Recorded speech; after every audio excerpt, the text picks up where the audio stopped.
আজ এসেছি মুড়ির টিনের মতো দুমড়ানো সবুজ বাসে করে। কাজের ডেইলি আলমাস থেকে উঠেছি। বৃষ্টির সোদেলা গন্ধ আর একদিকে রোদ উঠছে, বৃষ্টি পড়ছে, খিকশিয়ালের বিয়ে হচ্ছে।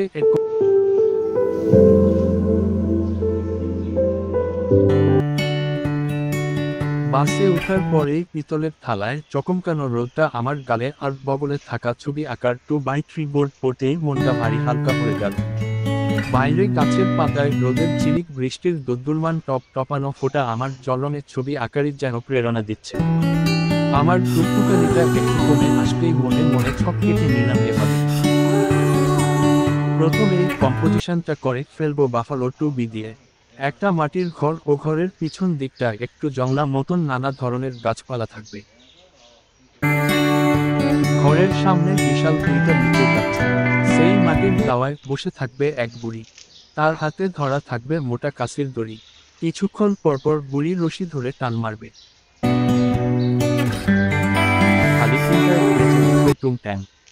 বুড়ির দৃষ্টি থাকবে অদূরেই আলিঙ্গন করার মতো উঁচু জামগাছটার মগডালে।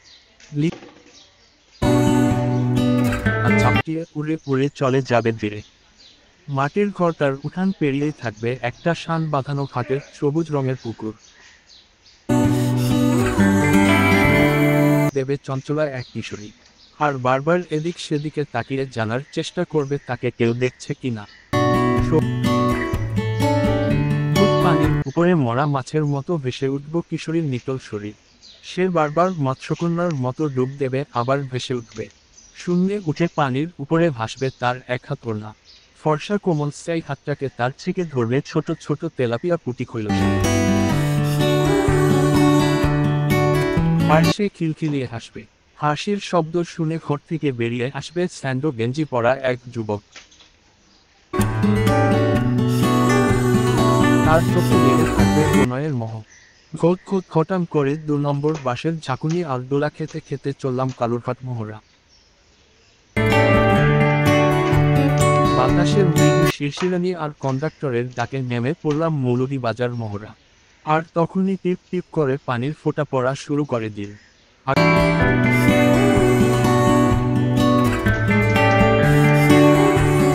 বাঁকা মেঠো পথ আলপথ ছাড়িয়ে একটা বাসচারের নিচে গিয়ে দাঁড়ালাম। বৃষ্টি ক্রমশ বাড়ছে। ব্যাগ থেকে একে একে বের করে নিলাম পানির পট, পেন্সিল, তুলি, গিটারের জলরঙের প্যাকেট। রাস্তার মোড়ে মোড়ে ক্যানভাসার ওষুধ বিক্রেতার মতো আমার জিনিসগুলো সাজিয়ে রাখলাম মাটিতে।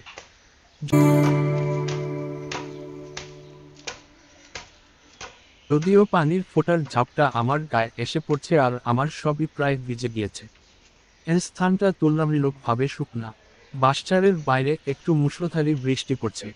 আমার চিন্তা করা কম্পোজিশনের স্পটে দাঁড়াতে পারিনি বেহা বৃষ্টিটার জন্য, তবু এই স্থানটা বেশ মনে ধরল। একটু দূরে মাটির ঘরের একটি অংশ দেখা যাচ্ছে। আমি স্পষ্ট দেখতে পাচ্ছি পাতার ফাঁকে গতিক আর্চের জানালাটাকে। আর কি অবাক কাণ্ড, আমি একটা বুড়িকেই দেখতে পাচ্ছি যেন। আমি আর দেরি করব না, একে ফেলবো খোঁচাখোঁচ সেই বুড়িকে আর সামনে থাকা প্রায় সমবয়সী কিশোরকে।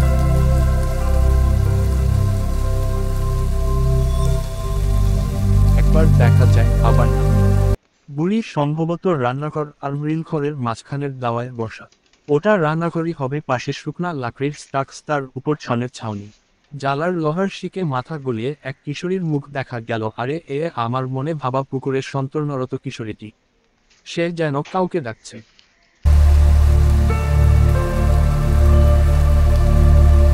বালক এসে দাঁড়ালো উঠানটার মাঝখানে। ওদের হাতে ছেঁড়া মশারি।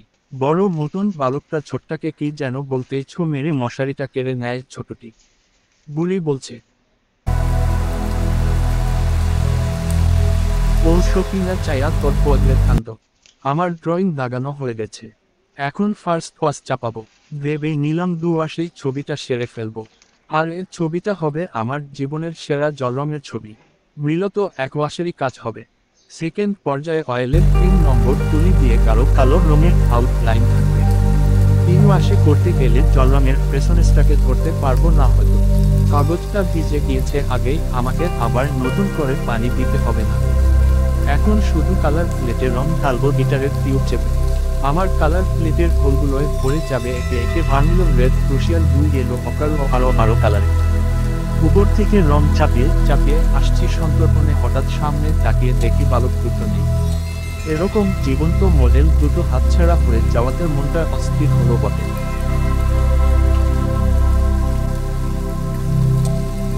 কিন্তু পরক্ষণে এক নারীকে দুবাইয়ের বালক দুটি কানো ধরে নিয়ে যাচ্ছ, ছোটটার হাতে রূপালি আঁশের চকচকে পুঁটি আর বড়টার হাতে পায়খানার বদনা।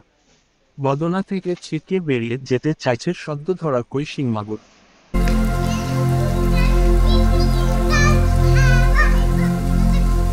সে আছি তো আছি। আজ এই করোনাকালে এসে খানাখন্দ ভাঙাচোরা কালুঘাটের ব্রিজের উপর দিয়ে যেতে যেতে আমার সেই জলরমা ছবিটা ঠিক এঁকেছিলাম বলে মনে পড়ছে না।